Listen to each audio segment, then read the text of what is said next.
Satu lagi yang namanya glutathione atau glutathione ya. Glutathione ini adalah super antioksidan yang dia fungsinya luar biasa banyak ya.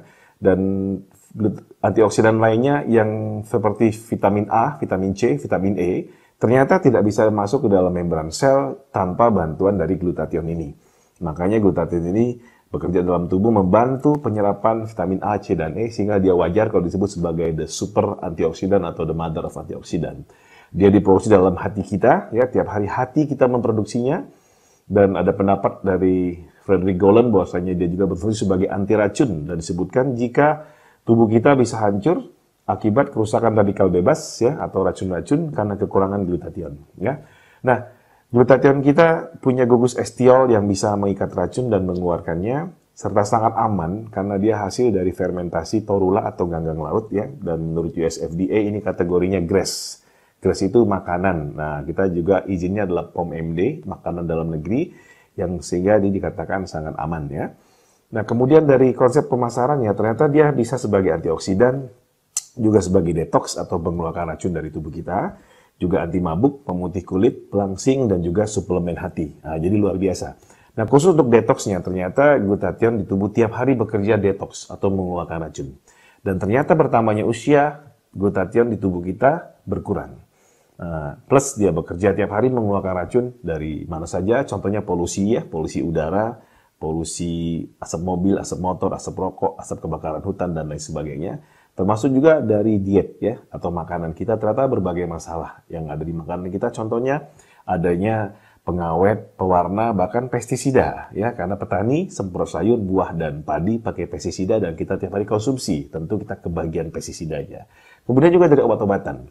Nah, saya apoteker, setelah kita pelajari ternyata setiap obat punya efek samping.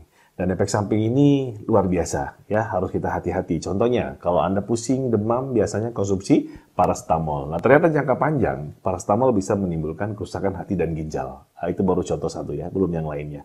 Untuk itu, terhadap obat kimia ini, Anda harus patuhi petunjuk dokter atau apoteker Anda. Jangan berlebihan, jadi kalau diminta minum 3x1, jangan minum 3x2 atau bahkan 3x3. Bukan lebih cepat sembuh, malah efek sampingnya bisa berbahaya. Ya.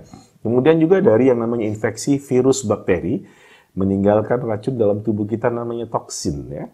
Kemudian infeksi racun-racun lainnya seperti radiasi nuklir, radiasi handphone, ya, saluran listrik tegangan tinggi, dan lain sebagainya. Plus satu lagi, racun yang paling besar, ya tiap hari mungkin kita mengalami tanpa sadar namanya stres. Kalau stres terjadi, maka tubuh kita menghasilkan yang namanya hormon kortisol, dan ini sangat berbahaya. Jadi di antara sumber-sumber radikal bebas atau racun seperti polusi, makanan, obat-obatan, ya, infeksi bakteri, virus, ternyata stres adalah yang paling besar. Nah, bertambahnya usia, glutathione berkurang, tetapi racun yang diproduksi atau masuk ke tubuh makin banyak. Terjadi kelebihan racun di badan, akibatnya apa? Terjadi berbagai penyakit. Ketika racun tadi berlebih, pertama dia bisa membuat kolesterol di tubuh kita menggumpal, atau disebutnya istilahnya aterosklerosis. Ya. Penggumpalan kolesterol ini kemudian bisa menyumbat pembuluh darah, karena muncul plak-plak di pembuluh darah kita. Akibatnya yang terjadi adalah penyumbatan di jantung, akibatnya muncul penyakit jantung koroner misalnya. Atau kemudian penyumbatan di otak, ya, sehingga terjadi sumbatan di pembuluh darah otak, akibatnya terjadi gangguan stroke. Ya. Kemudian racun-racun tadi atau radikal bebas tadi bisa merusak pankreas. Pankreas kita terganggu, produksi insulin terganggu. Akibatnya gula darah tinggi, muncul penyakit diabetes. Kemudian juga bisa mengganggu enzim. Salah satunya contohnya adalah enzim pencernaan. Ketika enzim pencernaan kita terganggu, maka terjadi penyakit seperti MAH ya, atau GERD ya, yaitu asam lambung naik ya, ke kerongkongan kita. Kemudian juga bisa timbul konstipasi atau kesulitan buang air besar misalnya ya. Kemudian bisa juga gangguan autoimun. Akibatnya terjadi pembengkakan di berbagai tempat yang seharusnya tidak terjadi, ya seperti misalnya di lutut, akibatnya osteoartritis, atau di tulang punggung, yaitu tulang belakang, akibatnya terjadi penyakit yang disebut saraf kejepit atau low back pain. Ya.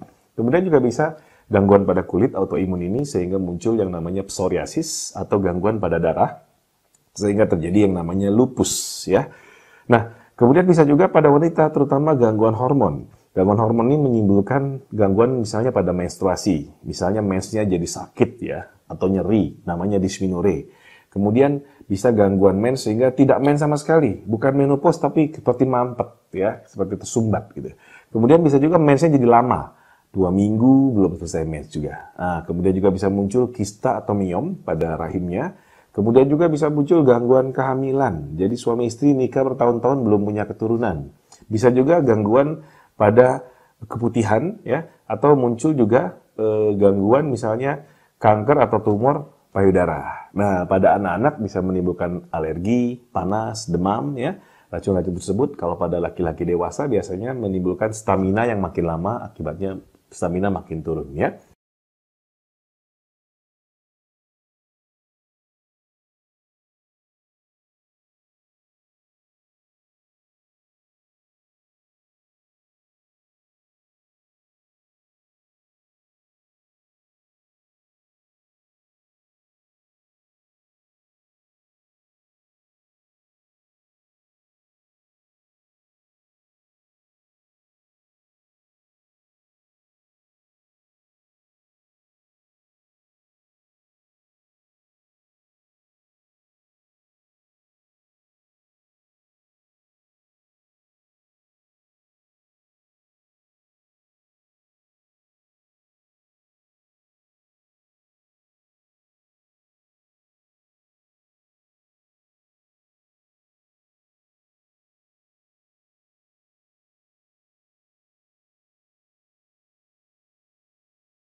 Gak perlu dicat juga kali.